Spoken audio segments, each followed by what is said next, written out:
Direct from the broskination headquarters in Los Angeles, California, this is the Broski Report with your host, Brittany Broski. I found my love in Portofino. Portofino.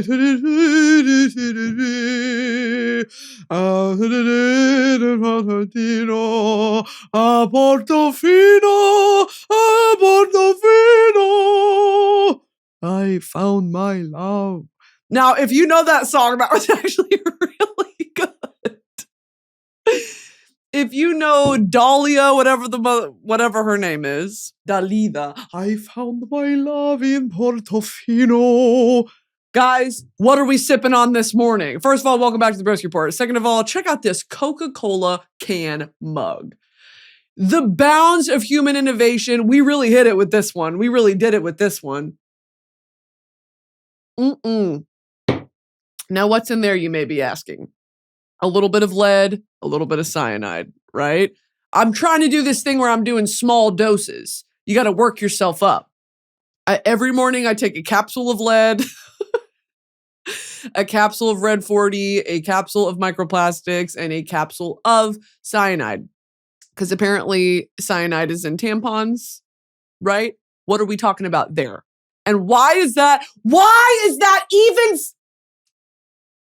Why is there cyanide in tampons? Cyanide. So I made that up. Arsenic. Now, see, sometimes I get arsenic confused with arsonists. And I was like, that's not it. It's arsenic. Sorry. I'll be taking an arsenic pill every morning. Arsenic in tampons. Arsenic is a naturally occurring element that can be present in soil, water, and plants. It is believed that arsenic may enter tampons through the cotton or rayon used in their production. Studies have detected arsenic levels in tampons ranging from 0.002 to 0.035 nanograms per gram. These levels are generally considered low, but they're still higher than the maximum allowable level of arsenic in drinking water. Yay! The long-term health effects of exposure to low levels of arsenic through tampons are not well known. However, arsenic is a known carcinogen, and can cause a variety of health problems, including skin lesions, cancer, and cardiovascular disease. Awesome. If you are concerned about the presence of arsenic in tampons, consider using organic or bamboo tampons, which may have lower levels of arsenic, but never free of it, right? Never truly free. Choose tampons made from materials that are not bleached or treated with chemicals. Wash your hands before and after inserting. Yeah, we get that. Here's my thing, though, is even things that are sold as organic or marketed as organic or sustainable or all this shit, who's to really say? And of course, there are measuring techniques to measure a company's sustainability. It's actually called a CSR, Commercial Sustainability Report? Consumer Sustainability Report. CSR. Corporate Social Responsibility. Well, I was in the world. I was on the planet, but I wasn't in the city, okay? Corporate social responsibility is based on the idea that businesses have a duty to society beyond making profits. These practices should include being transparent and ethical and complying with laws and international norms. To that point, I've talked about greenwashing on here before, where companies, specifically car companies, just to highlight one, will do this thing where they'll put a little green leaf next to an option, or planes do it too. Like, we're going carbon free by, hey, no, you're not. And also, that's not going to fix anything. It's a step in the right direction. It's not going to fix anything. Maybe I'm just being doom and gloom today. I don't fucking know. But CSR was my introduction to, everyone's lying to you. When we studied this in college, I was like, I've just sort of been lied to. And how naive to trust that these brands who want me to buy their product would be telling me the truth about what they're doing with my money. You know what I mean? Why? That's on me. Actually, that's on me for being naive and trusting a corporation. And to that point, saw this TikTok the other day, not to get political, saw this TikTok the other day that said, why are we treating the US government like a business? Because if there's one thing that we know to be true about businesses is they don't care about the consumer. And also, I'm not a consumer, I'm a citizen. I have rights. You know what I mean? I'm not just, anyway, saw that and I was like, it's so fucking true. So fucking true. She's spitting. That is so true. Okay, let's move on. I don't know why the fuck I was talking about. Oh, I had to talk about my little Coke can.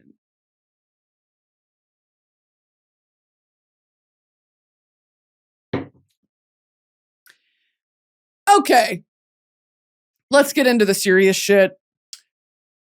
You may be wondering, Brittany, did you go to the New York City Ballet? Brittany, I just had this feeling that you went to the New York City Ballet. I want to put all of your worries to ease. I did go to the New York City Ballet. And I did actually buy this beautiful blouse, this beautiful sweatshirt that has all the positions. Okay, first position, second position, fifth position. And you dirty gutter-minded bitches are not, I'm not talking about sexual positions. I'm not talking about Eusexua by FKA Twigs, which, by the way, that album is crazy. That album's crazy. Sometimes I'll get super high and listen to it and I get scared. Sometimes I get high, listen to FKA Twigs and get scared. But it's all love. It's all in a good way. Sometimes it's just a bit too much for me when I'm in that mental state. I tried to get high and listen to Sleep Token the other day. Almost had a fucking panic attack. Damn near had to take myself to the hospital. So don't do that. I like to reserve, Still Woozy and Sports, the band Sports, and California Honey Drops for those sort of scenarios. They make just great. Oh, who's another one? I stop you. I can't you. Who sings that? Disco Surf Curse. The song is Disco by Surf Curse. And I can't you. That song, look, if you have the means, if you're in a state where it's deemed safe and doable, go ahead, pop a little Eddie for me and listen to this song and just close your eyes and dance. When was the last time you bitches had just danced? Just with reckless abandon, just close your eyes and dance in the kitchen. Have you done that? Have you thought about dancing to Disco by Surf Curse? Release date 2019. Just close your eyes and dance around for a second. Might help. Look, it's not going to fix it, but it might help. Now, back to Eusexua. Yeah, it kind of freaks me out sometimes because she is, and I know this to be true, a goddess locked in human form. Do you remember from Pirates of the Caribbean, Calypso, how she was like a goddess and she was trapped in a human body and her and Davy Jones had been lovers and they had been torn apart? That's, I imagine FKA Twigs, her energy and her being is too divine and it is too sacred. And I think her creativity is just like, she is leaps and bounds ahead of the rest of us. Someone put a curse on her and trapped her in human form. And I'd like to get to the bottom of that. So we're going to get the Broski Nation research team on that really quick.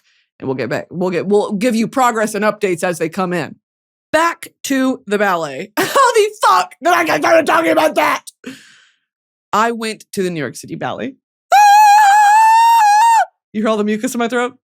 So me and Stanley went, and it was in the Lincoln Center, the David H. Koch Theater. Of course, me and Bro went to the Koch Theater. Yeah, he loves that one. He loves that theater. It's his favorite theater. So we went. And first of all, super busy, completely sold out, which is so heartwarming. And there's a part B to what I'm about to say. Actually, I'm gonna address that first, and then I'm gonna get into the part A.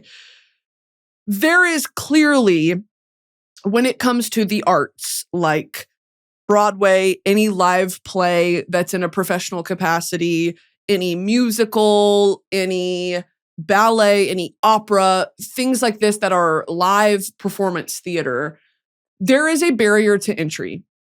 These tickets were so expensive, and it really just, I don't know when this happened, because I remember going to see like Lion King the musical with my mom in middle school and being blown away. And we were pretty close up. And I can't imagine they were that expensive of tickets. You know what I mean? Because that had to be like 2009, 2010.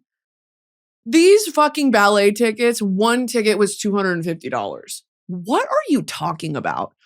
All of this ties into the monopoly that Live Nation and Ticketmaster have on literally everything, how that form of art should not be gatekept because of finances. It actually enrages me. Like, it actually makes me so upset that you cannot spend $40 on a ticket to go see a ballet. And like, that may spark something in you that you would never otherwise know. Like, there is a barrier to entry on the arts, and it's something that really, really bothers me. It's just been something I've been thinking about. And thank fuck for YouTube and all these things where you can see some of these most famous ballerinas in the world from Russia or France or London, wherever, and you can watch their variations and you can watch their performances in live, like 4K. But nothing beats watching it in person and hearing like the tap of the point shoe box on the stage and seeing the makeup and the sweat and like remembering that these people, they're doing it right there and they do it every single day. They do it sometimes multiple times a day.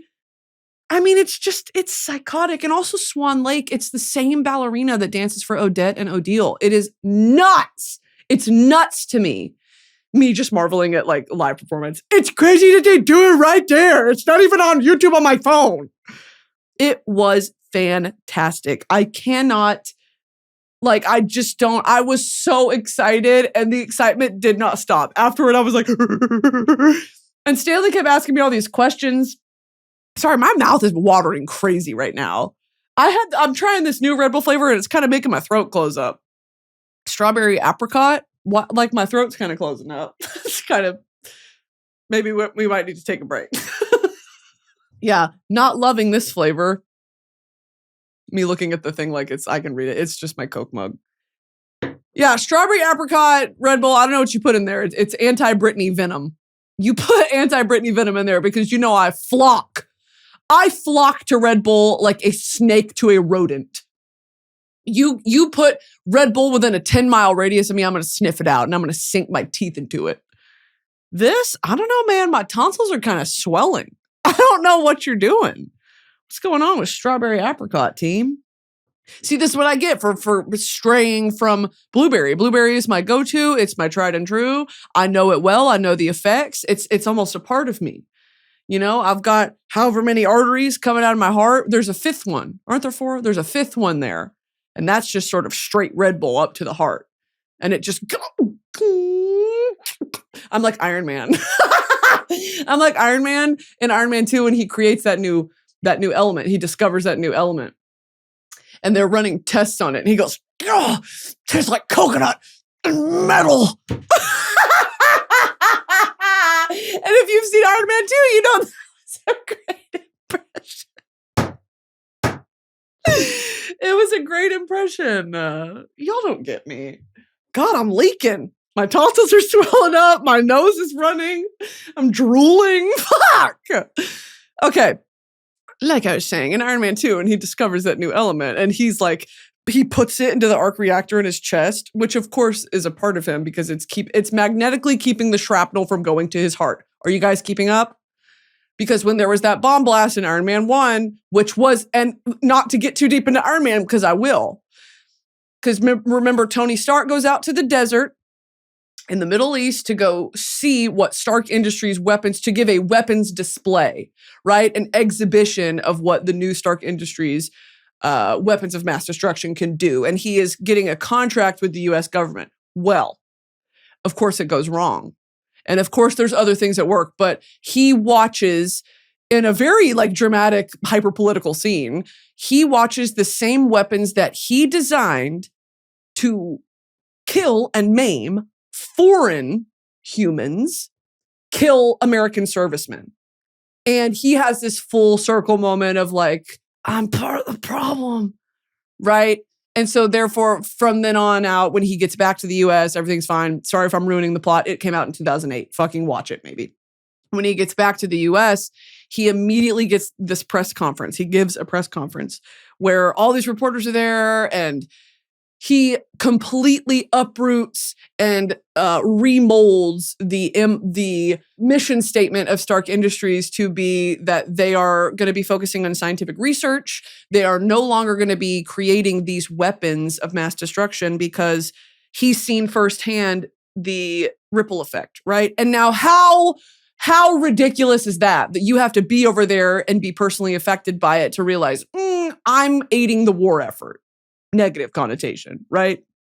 Anyway, Iron Man, love that movie, great movie. Now, in the bomb blast, part of the whole thing is when he's giving this crazy Stark Industries weapons display, something explodes, and he's in the splash zone, so to speak. He gets riddled with shrapnel, and someone takes him in as sort of like prisoner of war type of thing, realize he's a scientist, and they want him to recreate a missile. And in the meantime, because he's my goat, because he's Tony Stark, he's my goat, he creates the Iron Man suit, which is this prototype with the help of the scientist that saved his life. And thus we have Iron Man. So he gets out, he goes back home, he escapes, and he starts making, Mach 2, Mach 3, Mach 4. And that's how we end up with the red and gold Iron Man suit. Now, the integral part of Iron Man is that scientist that was in the cave with Tony puts this arc reactor in his chest, and it's a magnet. It's an electromagnet that keeps the shrapnel from going to his heart. It like suspends it. And he realizes that this is something he's going to have to deal with. And so when in Iron Man 2, stay with me, in Iron Man 2, his blood toxicity is increasing. So he recognizes his conditions getting worse. He starts really doing some self-destructive behavior because he knows that he's dying. He knows that he's dying, and there are tonics and things like this that he's created to quell the symptoms. But ultimately, his blood is being poisoned and he is dying because of all the metal in his body. Towards the end, he discovers he doesn't invent, he rediscovers an element that his dad had actually made a sort of prototype for back in the 40s, 50s, 60s. And he discovers it because Howard Stark left behind all of these things for him to use as tools to finish, because of course he was limited by the technology of his time. And he knew that Tony, being his son and being a genius, would be able to complete the plans that Howard put in place, 80 years ago. So he discovers this new element, and it completely fixes the shit going on with whatever. And then in Iron Man 3, of course, he gets the arc reactor taken out. Now, any questions for me about the plot of Iron Man? Anyway, while in Iron Man 2, when he's testing that new thing, that's what I was likening it to, is this new Red Bull flavor. I'm not liking it.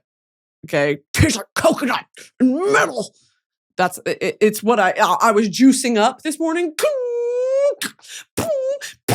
And it comes out of my chest. The arc reactor beam comes out of my chest.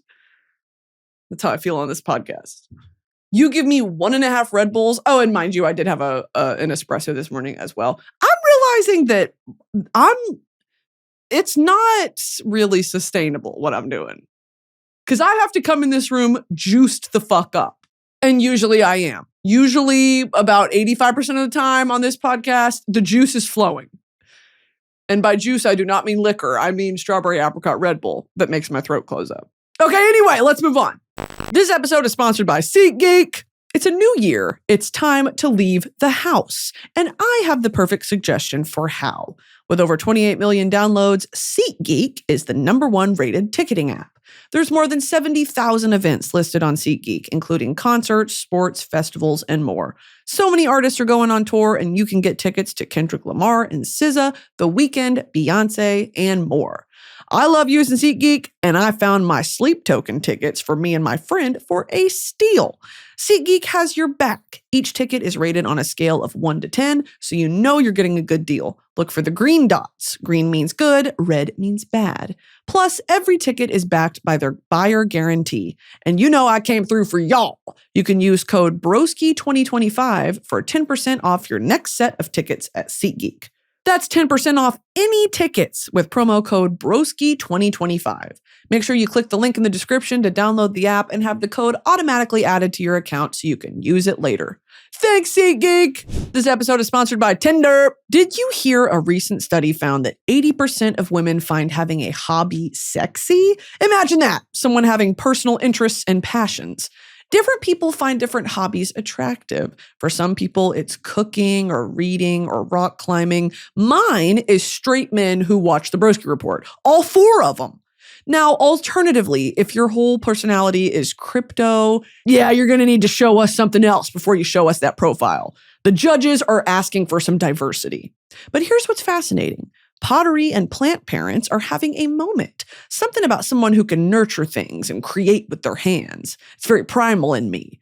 And don't sleep on the unexpected ones, like woodworking. Build me a book nook. How about a birdhouse? Now let me share some insider tips for showing off your hobbies on Tinder. First rule, action shots over gym or car selfies. Show yourself actually doing the thing you love, not looking like a psycho freak. Your bio is also prime real estate. Instead of just listing hobbies, make them conversation starters. Try looking for someone to try my experimental eggplant brownie recipe. That hits a little different than, I like cooking. And when you match, your hobbies are literally the perfect conversation starter. Trust me, talking about something you're passionate about is way more interesting than, hey. Tinder is perfect for showing off who you are through your interests. It's not just about looks. It's about finding someone who vibes with your hobby. Explore all the possibilities for yourself. Tinder. It starts with a swipe. Download the app today. Back to the ballet. Back to the ballet. Saw Swan Lake. Now, for anyone who has not seen Barbie and Swan Lake, go watch this. Pause this episode right now. Go watch Barbie and Swan Lake. I don't give a fuck if you're driving. I don't give a fuck if you're at work. I want to see an extra monitor pulled up with Barbie and Swan Lake now. Go watch it and then report back. So for those of you cultured citizens who have seen Barbie and Swan Lake, and shout out to my sister because that's one of our favorite movies. That movie honestly did a fantastic job of telling the plot of Swan Lake. Because think about it, ballet, there's no dialogue. It's a lot of this, okay? It's a lot of signaling and no and heart and want. Okay, it's all miming. There's no words, there's no dialogue, there's no mouthing. It's hard to tell a story that way. You are genuinely telling a story through the classical music accompaniment and the dance. It's hard. And set design and all that, whatever. Yeah, okay. You fucking bitches. I know. I feel the need to qualify every single statement I make because people in the comments are going to be like, well, actually, part of what goes in is right now. Shut up. I feel like HRH Collection sometimes. There's a little bug in the back of my brain that's like, I can predict I'm 6 steps ahead, right? I know what people are going to be mad about. Because I didn't say the stage design is also a vital part of ballet.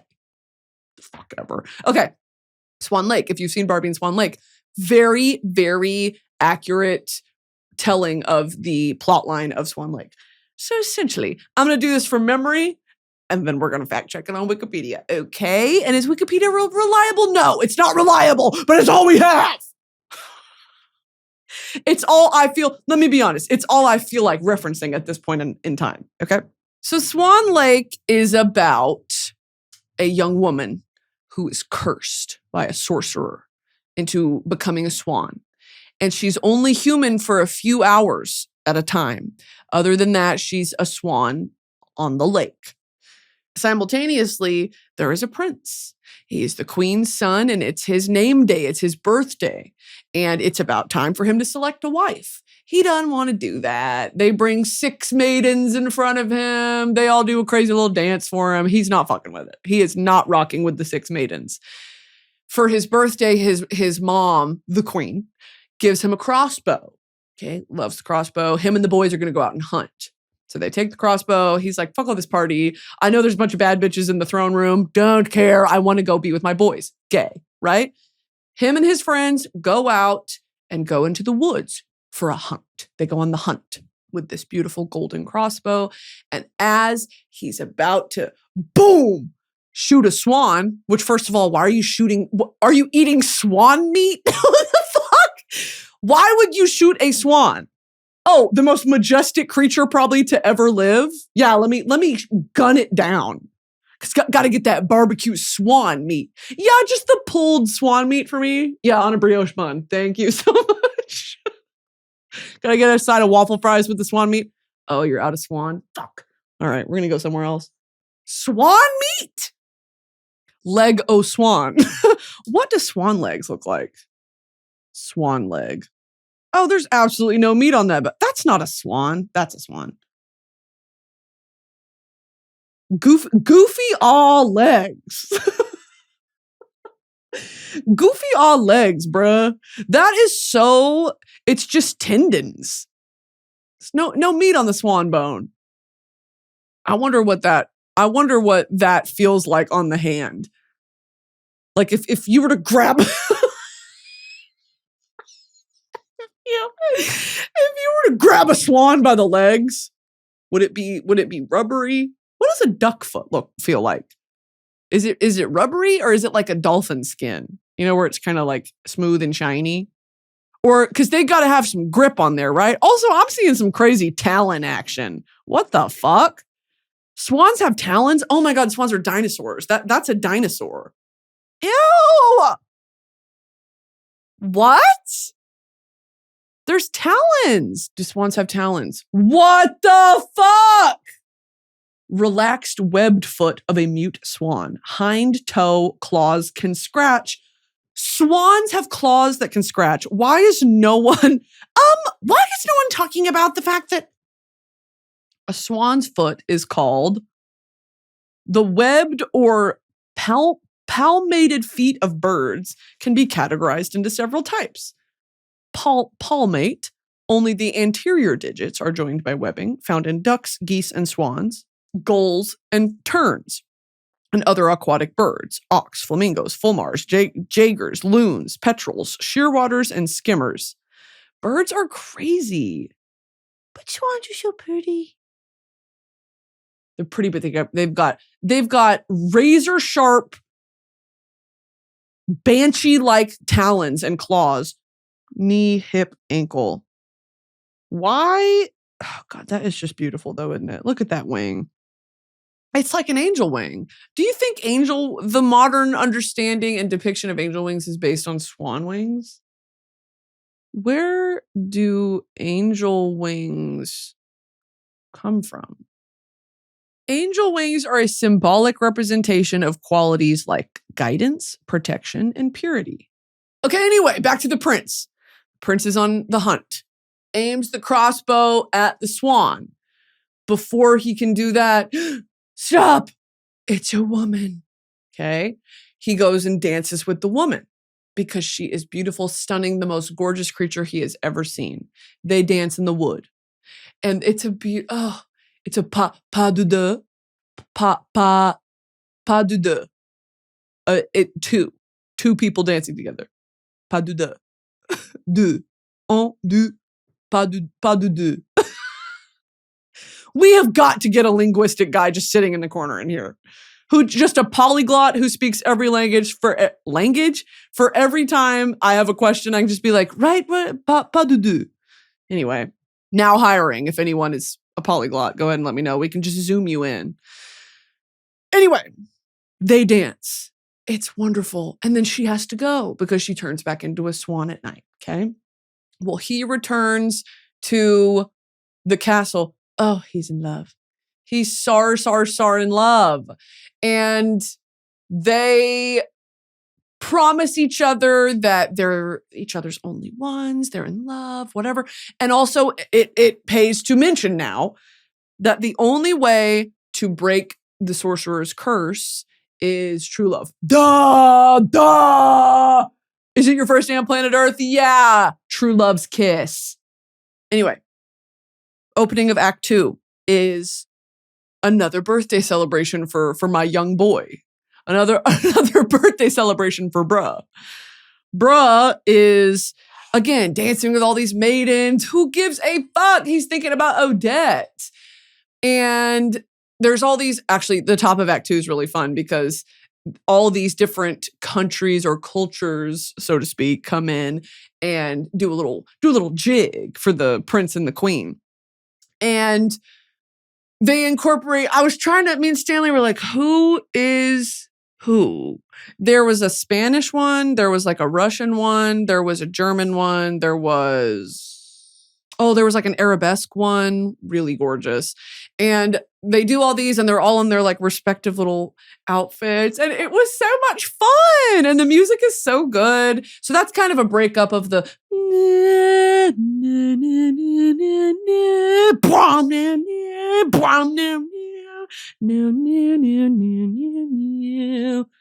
because that music is it's so heart-wrenching and it's so like dramatic and whatever. And then the top of Act 2 was like, they have tambourines. Anyway, so at this little ball, right? Rothbart, von Rothbart, the sorcerer, okay? The sorcerer who cursed Odette, he's off number 1. He comes in disguise with his daughter named Odile. Now, Odile is dressed just like Odette, but in all black. Well, the dumbass, stupid-ass prince thinks that that's his woman. So they start dancing together. Oh, they're so in love. Oh, they kiss. Oh, wow, I just miss you so much. You want to be my girlfriend? Yes, I'm gonna be the king. Okay, they are betrothed. Then, during the ball, a vision of Odette appears above the throne room. And it's her dancing like this, okay, because she's the swan and her wings, her wings. And he sees the vision and realizes what he's done. This is not Odette. Shorty is not Odette. And so he runs, he flees from the building. He knows what he has to do. Oh, he has to go apologize to Odette. Oh my God, I'm so sorry. How can I do that? I did not know it was you. I did not know it was not you. Okay, I saw another baddie and she was dancing with me. Pas du da, and I didn't know. So he runs back into the forest. They start fighting. Yeah, they dance together for a second, and Odette and all her little swan girls are just mourning. They're lamenting. And it's actually so cute because the swans like protect her. When the prince comes around and when von Rothbart comes around, they protect her for a second. And then, of course, the prince and her find each other. They do a little dance. They're in mourning. And then Rothbart comes out. They all start fighting. They're fighting. And then towards the end, and this is the fun part about Swan Lake, is different companies do different endings, which is, I think, fun and slay. It's kind of like that episode of SpongeBob when you had the DVD where you could pick your own ending. The Flying Dutchman episode. Hello, does anyone get me? Remember you could pick your own ending? Where one of them, like Patrick was in that fruit smoothie, and another one was, do y'all remember that? I had that DVD. Anyway, it's very much that. And so some iterations will have Odette and Prince, I think his name is Siegfried, up on this like hill, this cliff. And they know that the only way to break the curse is they have to die. One of them has to die, right? Because she can never be free because he picked Odile. And so she jumps from the cliff and Siegfried follows her. And that's the end. This one we went to, the end was, it was beautiful. I just got a chill thinking about it. There is this light coming from stage left. It's just this like big spotlight. And it's very minimal lights above the dancers. And it's almost this godly, omnipotent light. And the swans form a line around Odette. And her and the prince embrace one last time. And then she does that crazy, like where it looks like they're floating across the stage. They're like with their little feet. And she does it backwards and she's doing her hands like this. Oh, I love Swan Lake. And she just disappears into the light and she's smiling and she like waves him goodbye. And then of course he's heartbroken, devastated. And then it ends. So like she had died. So good. It's so good. And there's also this move that they all do It's Odette and Odile and some of the backup swans where they do their hands like this in front of them, and that's to represent the dying swan. They also do this crazy move where I was like, it looks like a swan. They do this crazy move where it looks like when swans like sort of fly and then like get in the water and just sort of coast. Like, do you know what I mean? You guys just don't. Okay. You know, or when birds flap and then they get in the water and then they kind of like float on the water for a second. They would do a dance move that looked like that, where they would do this and then they would like hop on one leg and it looked like they had hit the water and they were just coasting along the water. I'm picking up on this shit. I'm watching. That looks like a swan. Yeah, that looks like a swan in the lake. Yeah. I kept hitting Stan. I get it because they're swans. Stanley, okay, so I'm talking the whole time narrating it. Okay, so that's actually called a fouette, and she did 32 of them. I did say that. I leaned over, I said, she's about to do 32 fouettes. Fouettes are spins with your leg up in the air, and it's completely balanced, and you spin around, you get back on point every single time. She does it 32 times in a row. Also, Tchaikovsky did he composed the music for Swan Lake and for the other two famous ones, Nutcracker and the third one. And that music that the 32 fouettes are to, oh my God, go watch it. Go watch Swan Lake 32 fouettes compilation on YouTube. It is gag. How the fuck? Also, to practice that, you have to be really careful not to let one of your legs become more powerful or muscular than the other, especially for any combinations that require spinning around the stage. I forget what that's called. You're spinning around the whole stage really quickly, and it's on one leg that you do the actual spin on, but you're on two. Okay, hello. How can you not just like, your right leg is roided up, just like rippling with muscle, and then your left leg is a little noodle. Like, how is it not that? It really takes so much behind the scenes, obviously rehearsals and practice, but these people are athletes. They are athletes, bruh. I'm telling you, it is so impressive. And then they look pretty. They look pretty while they do it. I literally went home that night and I said, this is going to take over. And did I email a local dance company around my neighborhood? Yeah, I did. Yeah, I did. To do an adult ballet class? Yeah, I did. Because I had a moment of just blissful inspiration where someone commented under a Broski Report video, dude, hit up a local dance studio and say, do you do adult ballet intro classes? And guess what? I did. And then I got kind of scared and I didn't respond. But they were so nice. They were like, hi, Brittany. Yes, class is on Monday. And I said, I'm nervous. No, never mind. I don't even like ballet. I don't want to do that. I don't want to do that. That is nerdy. But what time is it? And what do I need to bring? Is there an entry fee? Do I need to pay? Do I need to have point shoes? I don't know. My toes are sensitive. I don't have good toes. And my toenails sometimes hurt. I get ingrown toenails, so I can't spend around 32 fouettes on my ingrown toenail. I'm going to go to the ER. They're like, you don't have to buy, you don't have to bring point shoes. We're just going to be stretching for first. Okay, well, I don't want to spend 32 fouettes. I don't even know Swan Lake. I've never seen Swan Lake. I don't like it. Okay, just being way too defensive. Anyway, yeah, I had emailed a local dance company because I don't give a fuck. But I do. Ultimately, I do. Because there's something very humiliating about dancing. And rewind to me 30 minutes ago being like, just try dancing in your kitchen. It'll really fix everything wrong with your life. Stupid. No, I think it's something embarrassing about, it's like singing in front of your parents. Like, I don't want to do that if I don't have to. I don't want to do that if I don't have to, but I want to. Yeah, I'd like to. One of these days, I'm going to work up the courage and I'm going to go. I'm going to get some of those little dance shoes and I'm just going to go. Not point shoes, the other ones they wear. That they don't have a box in it, but it's like, it's still got the elastic on it.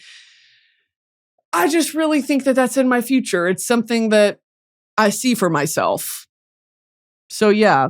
Also, in this theme, this ever-present theme of Renaissance woman, that I want to have lived a full life and tried anything that interests me to give it a shot. Do y'all hear how cottonmouthy I am? Fuck this Red Bull flavor, bro. I'm telling you, it's not good.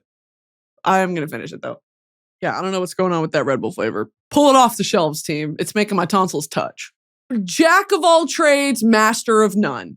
That's really, and I know there's like a negative connotation to that a little bit, but also no, there's not. Jack of all trades, master of none. Someone who's competent in many different skills, but not an expert in any single one. Essentially, someone who dabbles in a variety of things without achieving mastery in any particular area. Without achieving mastery. That's tough. That's tough to read. It implies that while a person can perform many tasks, they lack the depth of knowledge and expertise to be considered a true master in any of them. Yeah, because that takes a lifetime of work. I just want to be an appreciator of a simple bystander, right? And a true fan of that art form that I like.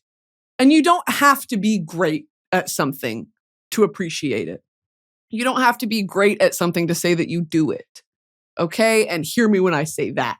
It's not even like a New Year's resolution. It's just sort of my... Jesus Christ, I am so sorry for all the phlegm in my throat this episode. Yeah, that's just sort of my personal doctrine moving through the rest of my life. Because some of the people that I look up to the most or really idolize are that they are so cultured in a lot of different ways, in a lot of ways that are not related, to know so much about this one thing that is completely disjointed from Swan Lake, or it's just like to have an across the board knowledge is signs and evidence of a life well lived. And yeah, just to say that you've tried everything. Okay. Here's something completely separate that I also want to talk about. This episode is sponsored by ZocDoc. Why is it that when we need a new doctor, our first instinct is to post in that group chat? Anyone know a good PCP or OBGYN? I'm definitely guilty of doing it, but I always end up finding out that the recommendation is not in network or the office is way too far from my house. Enter ZocDoc. ZocDoc is a free app and website where you can search and compare high-quality in-network doctors and click to instantly book an appointment. We're talking about booking in-network appointments with more than 100,000 doctors across every specialty, from mental health to dental health, primary care to urgent care, and more. You can filter for doctors who take your insurance, are located nearby, and are a good fit for any medical need you may have. Also, with hundreds of verified patient reviews, you can find the type of care and support you're looking for, from good bedside manner to fast wait times to doctors with the best listening skills. Once you find the right doctor, you can see their actual appointment openings, choose a time slot that works for you, and click to instantly book a visit. Appointments made through ZocDoc also happen fast, typically within just 24 to 72 hours of booking. You can even score same-day appointments. Everyone knows I used ZocDoc to find my dermatologist, and I am single-handedly keeping his practice in business. Know that. Stop putting off those doctor's appointments and go to ZocDoc.com/broski to find and instantly book a top-rated doctor today. That's ZocDoc.com/broski. ZocDoc.com/broski. Okay, completely separately. I went to NASA this past week. Hey, the most fun I've ever had. Shout out to the team at NASA, because I got a cold DM from them that was like, Brittany, we'd love to have you. If you're ever in Houston, just come to, and I was like, I'm literally going to be in Houston in 2 weeks. And so we coordinated, and I got to go with Tato, Bestie Tato, and my mom and dad. How fun is it? We got a VIP tour of NASA, and let me tell you something. A lot of people think that NASA shut down after they stopped the shuttles, and it's just simply not true. It's not true. For people like me, like on the fringes of the scientific community, I try my best. I try my damnedest to understand, but sometimes that shit is not for me. Okay? Because I'm actually studying on a very hyper intensive level the plot of Iron Man 1, 2, and 3. And as that relates to, a lot of my scientific understanding comes from the Iron Man universe. And that's not easy for me to admit. It's not fun for me to admit, but it's kind of, So it's just my worldview and scientific understanding is very limited because that's not the part of my brain that is there. Okay. When God was sort of cooking me up in the oven, forgot that ingredient. He forgot the science ingredient because y'all watch me struggle through these Google searches. What is centrifugal force? Centrifugal motion. Centrifugal motion. I'm not getting physics. I'm not getting electricity. I'm not really understanding any of it. So a tour like this, imagine my awe and wonder because so much of NASA and what their current missions are, which is, by the way, establishing a home base on the moon, slay, maintaining the ISS, International Space Station, slay, and third of all, the long-term goal of establishing something on Mars. Okay, some form of like we're still, and think about this. They've only been really freaking their shit like this for probably 25 years. Like space exploration is so new. And I know that sounds like a stupid statement, but you would think that, okay, first man on the moon, 1969, we've made great discoveries and breakthroughs since then, but it's really not as much as I thought. Like it's crazy. And a lot of the equipment that is up there and even some of the government buildings that NASA's housed in, and I went to the Johnson Space Center. There's another one in Florida, the Kennedy Space Center. There's another one in Alabama. And there's another one in Arizona, or is it New Mexico? There's one in Canada. There's all over, right? International Space Station, of course, has a bunch of different points globally of if it were to go down, if anything were to happen, it is an international effort, which is truly beautiful. We got to walk through a mock-up of the ISS, which is so neat. And there are different segments, different areas, they're called nodes of which country sort of not donated, but contributed what. And there's an American side, there's a Russian side, a Japanese side, this, that, the other. And it just this stuff interests me, where our tour guide was saying that it is common courtesy on the ISS, which at any one time probably has about 11 people on it. I think there's 7 up there right now. About 11 people can fit on the ISS. Crazy, by the way, because you think it's this huge warship, like aircraft carrier that has 250 people working on it. Like, I don't know why I think they're in Star Wars. I mean, it's very small and contained, and think about how much preparation and training goes into sending people into space to go be up there and collect samples and do this, do all that. It is so intense. And so, yeah, only 11 people. It is so specific and selective and for a good reason, right? Okay. So many variables that could go wrong. You need highly trained individuals. 11 people up there. And when you're going back and forth or for whatever reason, like if you're an American in the Russian node, all of the controls and the signs in the Russian node are in Russian. And obviously all the ones on the American side are in English. And they said that it is common courtesy when you enter into the Russian side, you should speak Russian. And when Russians come to the American side, they speak English. And it's just this sort of common courtesy. Like there's manners on the space station. How cute is that?